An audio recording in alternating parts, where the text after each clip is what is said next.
boy oh boy, do you have to travel far back in time to find a bad Hercules movie, and by far back, I mean only a few months. Have you come to bring the wrath of Zeus upon me, boy?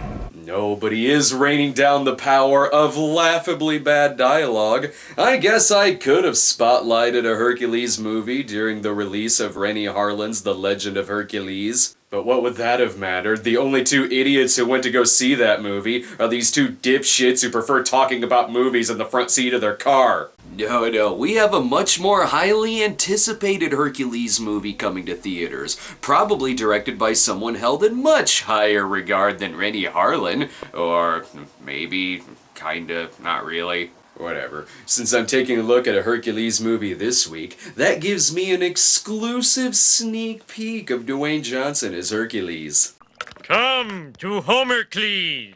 Damn it, Brett Ratner, why do you keep disappointing people? Today we're looking at the 1980s attempt to give a little extra charge to the Hercules franchise. Not sure if you can really call it a franchise though, since anyone could legally make a Hercules movie if they wanted to. So in 1983, Golan Globus gave us Lou Ferrigno in Hercules. It's sort of like The Incredible Hulk, only if people did like making him angry. The Lou Ferrigno Hercules won a few awards.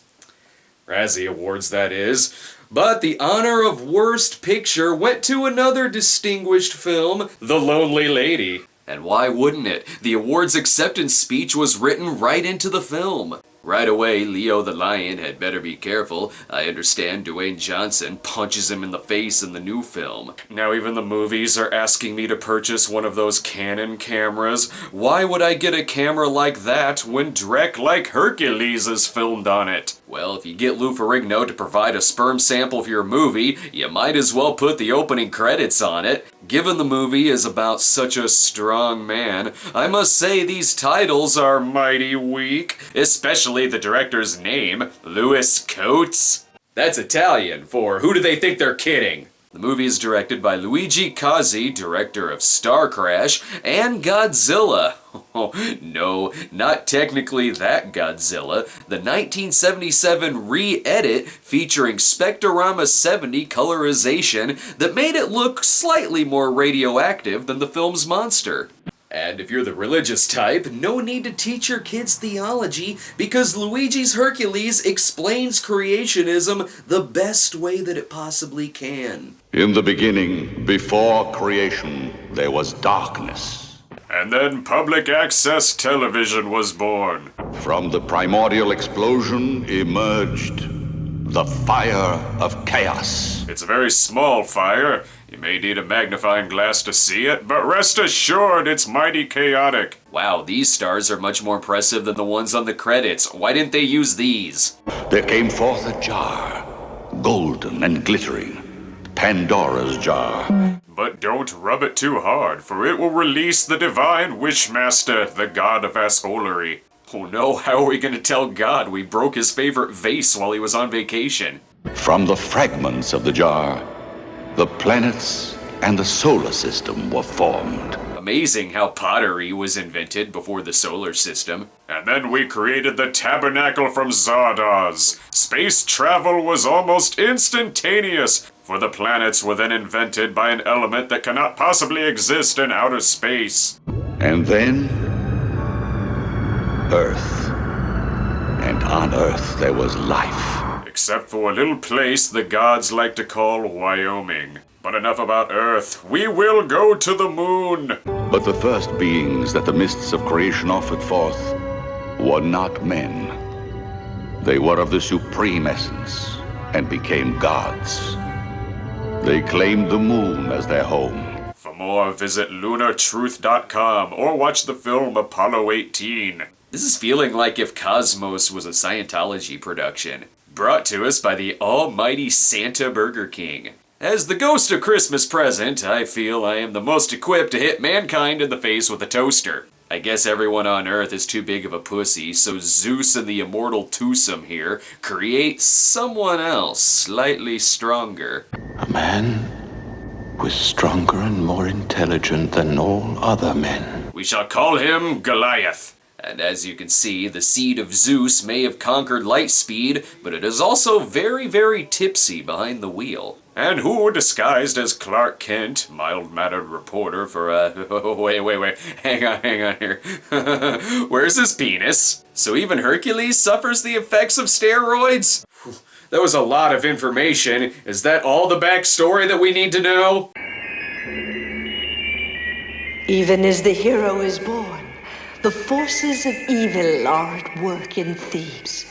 Stop explaining things to us! You're just making things more confusing! For instance, the star seed of Zeus takes over the body of this young child in order for him to become Hercules. So does that mean the former subconscious of this child is now dead? Zeus is very Old Testament god. They also picked the wrong day to soul swap children. This is going on during a military coup to attain the throne. Now he has access to Mark Wahlberg's alien gun from Transformers 4. And he's also King Arthur. At least the statues seem happy about this. How high up does this royal conspiracy go? Thebes will repay you. Like this.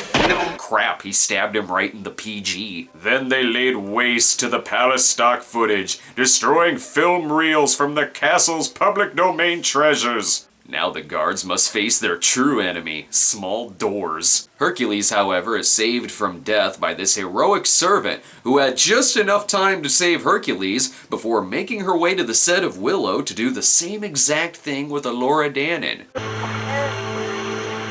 Don't bother. Yes, don't bother. Moses is Egypt's problem now. Plus, if we kill him, the movie will be over. Seriously, that's the only reason I can think of as to why they didn't kill him. I knew Lou Ferrigno was younger in this film, but I didn't think he was this young. Meanwhile, the gods are celebrating, as many gods do, a grill full of real baby back ribs. Oh no, I sense danger.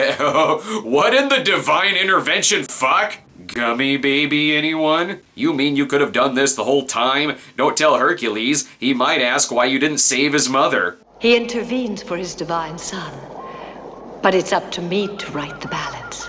So, anything else you need me to say or do as I just stand here looking mystified? Oh, well, there's rape trees. Of course there are. You could tell by the baby's, huh, that's weird, face. I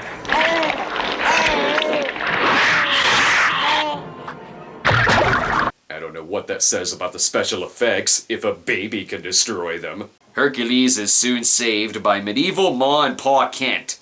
There are no cities nearby. Perhaps the gods heard my prayers and sent us the baby we couldn't have. That's how the gods work. If you want a baby, he will kill a kid's parents just to bring him to you. I feel like the grandpa from the Star Wars Holiday Special should be watching this on a virtual reality machine. This is what happens when Hercules' parents ask him to go off to the woods and cut them a whoopin' switch. Hercules is much older now and just as confused as everyone else. Your hands possess the power of Zeus. I know, Father, but I don't know why. Someone wasn't paying attention to the opening narration. Even gods are often stuck watching shitty movies on late-night television. And why are you chopping wood when your own son is a human chainsaw? Oh shit! We found the bear from Grizzly 2. Maybe now they can finish that movie. And if you think this movie is gonna disappoint us in Lou Ferrigno fighting a bear...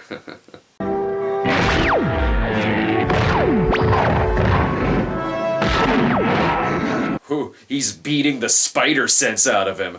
And shots like this are why the pause button was created. Look at that. That's not a real Hercules. Clearly there is nothing that can top that scene.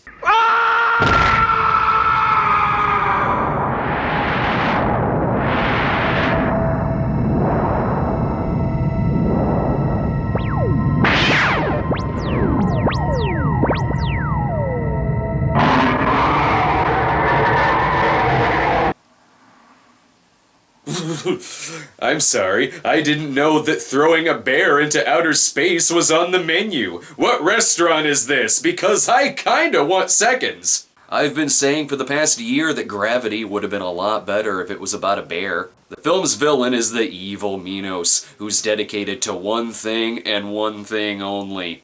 Daedalus. You know me. I'm dedicated to science. I don't like the sound of this bastard. I've seen what science can do. Feed Eat him! But at least he's a villain with a plan. This favorite of the gods must be stopped. And this is my solution to Hercules. We give him these toys for his birthday, and when he is distracted by playing with them, we will conquer the entire world.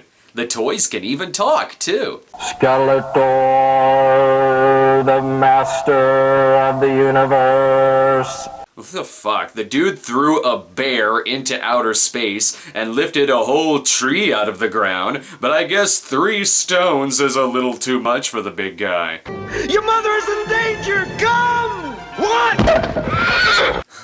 That sounds more like I'm pissed off because I was passed up for a promotion, and less I'm pissed off because my mother is in danger. Here's her problem. She finally died of depression from living in a house of mud for several years. Mother, tell me what happened, please. And those last words were written on her gravestone. She actually died from an allergic reaction to robot hornets. I can't say that I was expecting the better Robot Wars movie to be the one that's not called Robot Wars. This is what happens when your hero can give a black eye to the sun. Everything he encounters will be very easy to fight. And per Mom's last will, her body was set ablaze, as well as her house. Well, it's what Mom wanted, I guess. I don't have a house anymore. And whose fault is that? Probably the jackass who set it on fire. And that jackass is you, schmuck! Why am I stronger than other men? Why does my strength bring so many sorrows on my head? And why is my voice dubbed by a completely different person? Then again, Italian production, so nearly everyone is dubbed. I'm sure there's some people out there who watch these Italian exploitation films and just assume that there's only 5 voices in Italy. For some reason, we cut to Lou's audition for 7 Magnificent Gladiators, so I guess we should see how this turns out. Bend over, guardsman. I've got a couple of spots on my shoe. What the hell? I'm not sure how anyone could watch this fight and not assume that someone is using divine powers of cheating. That man is different from the others. He has incredible strength. Yeah, sure, there's that. And there's also the fact that his weapons seem to be from a video game. Maybe he could chop off the horrible mole the princess keeps covered on her face. Only a true god, though, would play chicken with a chariot.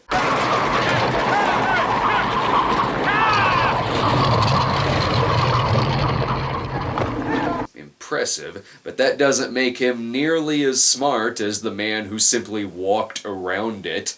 Hercules was then fined 5,000 god dollars for the damage caused to the royal chariots. He seems to be the final winner.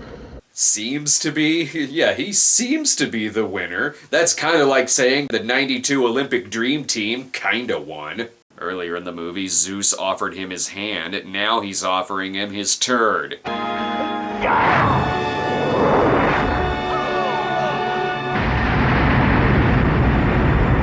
What is his deal with throwing shit into space? He uses it as his own personal garbage can. I think it's well on its way to poking a bear in the eye. Georges Méliès has got nothing on Hercules when it comes to space poking. Hercules and Princess Cassiopeia, which sounds like a radio taking a piss, come to an agreement. If Herc can clean the stables, the princess will remove her veil, which she will only do for her one true love. This test doesn't really work when you can already tell that the person underneath it is hot. And were the horses having a shit-throwing party? There's a lot of sprayed feces in the stable. Hercules cleans the stable the only way he knows how, by scaring the nighttime away so they have to film in daylight, and with the power of what the fuck. Well, that causes the water to somehow rise all the way up to Hercules, thus cleaning the stables. Too bad the horses have all drowned and the palace doesn't have flooding insurance. I'm pretty sure all the servants have also perished. Oh wait, I get it now. The rocks were all full of OxyClean. For a movie that brags about science, this film seems to be slightly inaccurate, if I may say so. Now let's get a good look at those tits. I mean face. Face! I mean face. Girl pretty. Doesn't really matter. Hercules' fetish is making women wear bags on their heads anyway.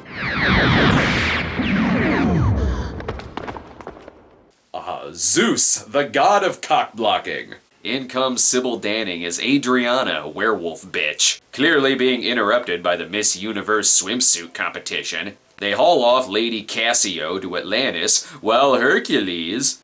Then we'll feed him to the sharks. I'm sure the sharks are dead from the massive flood that he caused to clean the barn. No, water, his one weakness! I would say, why don't they just shoot him? But he's fucking invincible, so why not just immobilize him for a few minutes? If he isn't dead, he will be soon. Don't underestimate him. He knows how to take care of himself. And when he doesn't, I'll turn him into my own personal micro machine again. At least Cozy knows that fog filter equals water. For 7 days and 7 nights he swam. Meanwhile, here's another planet. He washes up on the shore of the island of an evil witch. If he placed his bets wrong, this is what the princess would have looked like under her veil. Who are you? My name is Hercules.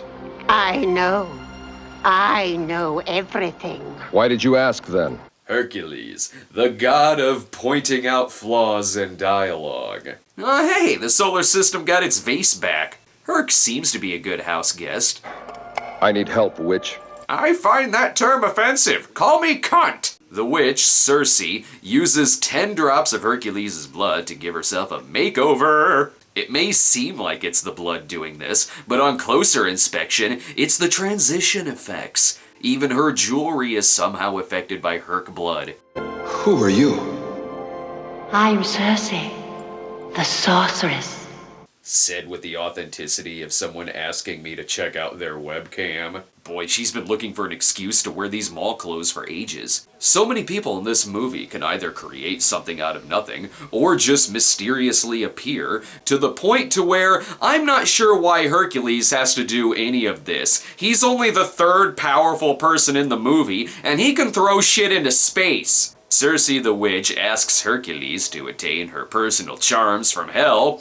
Seems like a tall order, and the king will not make this easy with the help of more toys. Could I just see it grow a little bit? It would mean a great deal to me. Oh, you mean the gods haven't invented Viagra yet? Oh, he means his toys.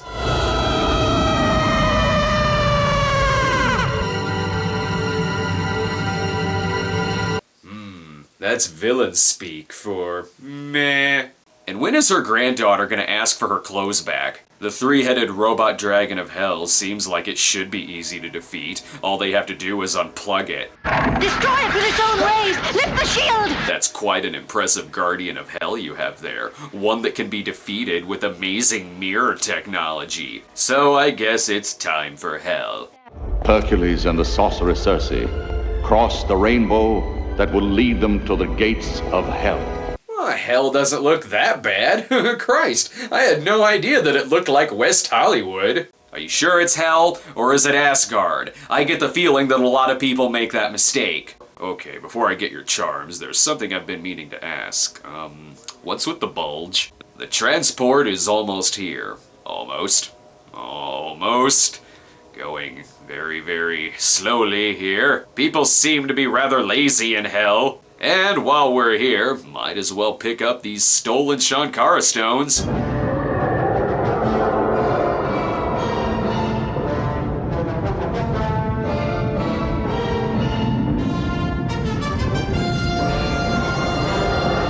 It's a skull.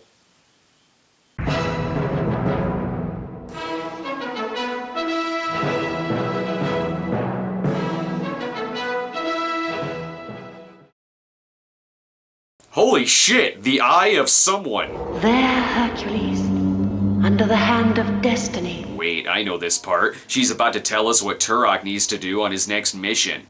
Everything that exists inside it is my charm. Your charm is egg yolks? It looks simple, but only you can get it. Oh, wait, sorry. That was Circe talking? My mistake. I'm used to things like this always talking in movies. By the way, I think your egg is concluding its broadcast day. Hercules is the only one who can reach in to grab the charm and avoid questionable effects work. Try it again, Hercules. But be prepared for a terrible test. Then fuck that, I'm not gonna do it. Okay, fine, I'll set my arm on fire, and then look for ways to clearly rip off a scene from Men Behind the Sun. Or he was just getting punishment for acting up on the Snowpiercer. I've got it. Ooh, please pull out a baby chicken. Ooh, this is a thing that they now have. Take me as close as possible to Thera. Now.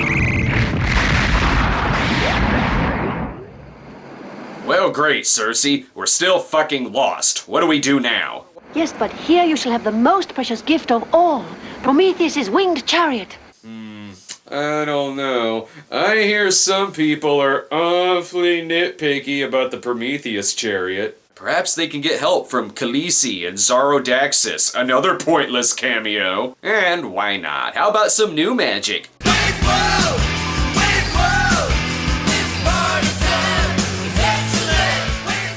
None of this really matters when it's already been proven he has no penis to grow. This is a huge problem with introducing powers like this into your movie, because anytime a conflict will happen, it'll always be questioned why they just don't do shit like this or throw things into outer space. You've given too much to your champion and to the sorcerer Zeus. They've had to work hard. Wait, am I overhearing a writer's room session? I find it very hard to believe that any god wrote this movie. Ah, there it is, the Chariot of Prometheus. Wait, why does it say it's only equipped for men when she rides it later? Also, this is their escape plan to get out of the space disco. Don't worry, he'll throw a rock inside of a volcano and that'll somehow fix it. Or Cersei will create a rope. She could have created a key earlier. Now, tie the other end of the rope to the chariot. Okay, now you're just getting lazy. You want her to tie your shoes as well?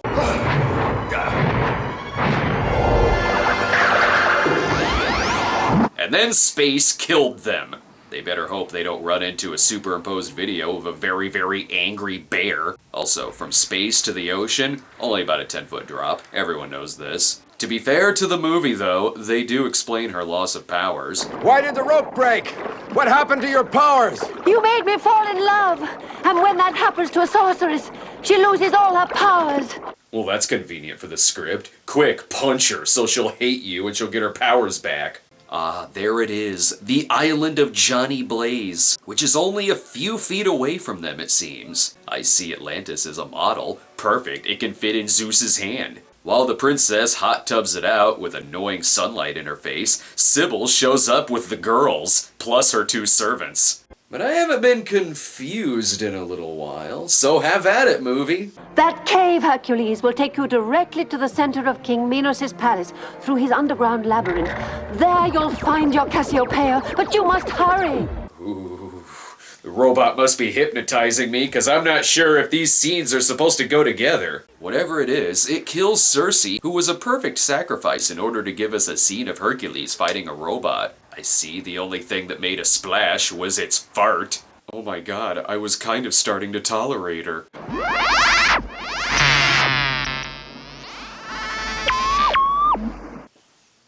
And then that happened. Still a much better fate that Cersei actress Mirella D'Angelo got than in Caligula, and she didn't even die in that film. Will someone explain to me how the science in this film would have easily gotten me laughed out of the science fair? Not science in service of the gods, but science to eliminate the gods. We've also used science to give your hat fish gills. Science. For the sake of science.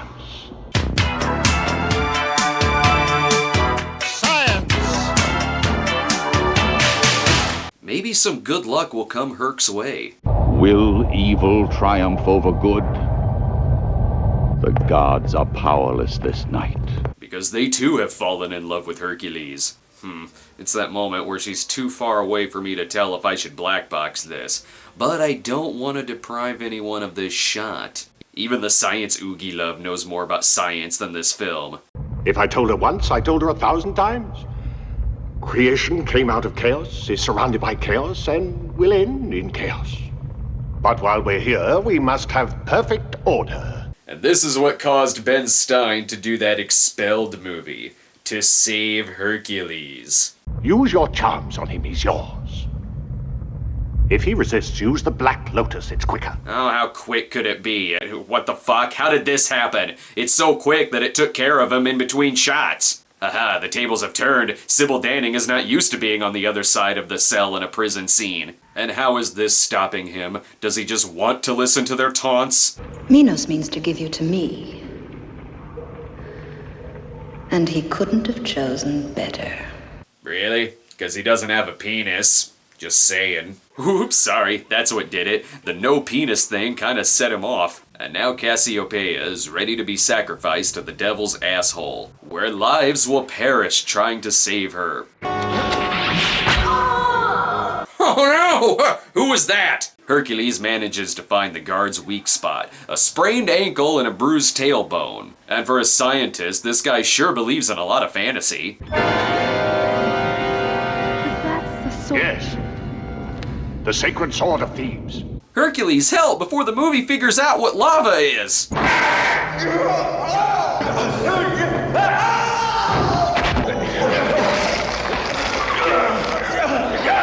You know, there comes a point where you should really just stop fighting him. And how do you explain Fire Sword, Mr. Scientist? Huh? How do you explain that? How? With science, of course! I'm Dr. Insano! It's what I do! And if you order today, I can have the Dr. Insano anti-magic field generator kit overnighted to you! That doesn't help me any! Don't touch that sword! You'll free the Phoenix! Okay, fine, I'll help you, even though I'm pretty sure I'm supposed to be mad at you. Minos! She's fine. They still have to do 7 magnificent gladiators together.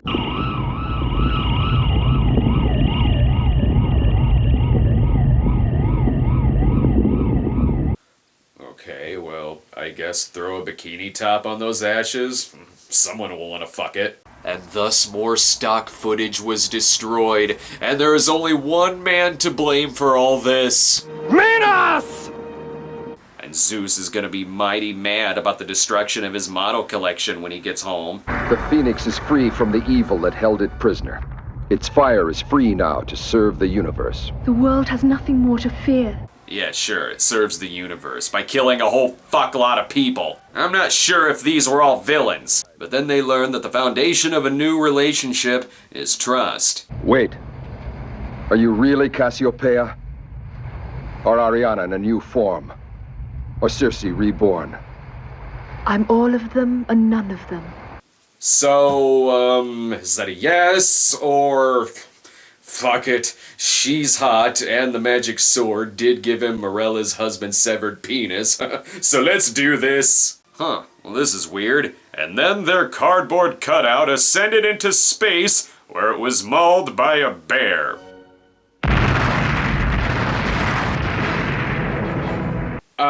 And then they died? What the fuck was that explosion about? Is Hercules dead at the end of the film? Why the fuck did that just happen? I suppose one could find out in the movie they made directly after this, Bruno Mattei's 7 Magnificent Gladiators, which contains some of the same cast, sets, and was distributed by the same company to capitalize on Hercules. But I thought the Asylum invented the mockbuster.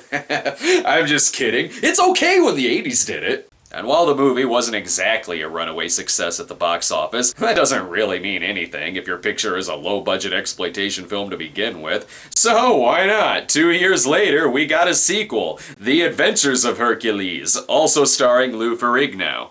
Well, clearly this movie was historically inaccurate. I don't ever remember hearing about Hercules throwing a bear into outer space in the history books. And I certainly don't remember Bill Nye throwing a bear into space during his debate of science versus creationism. Then again, I didn't watch all 3 hours of that. I was too busy watching movies like Hercules, and now I'm left here wondering just what in the hell he throws into space in the sequel.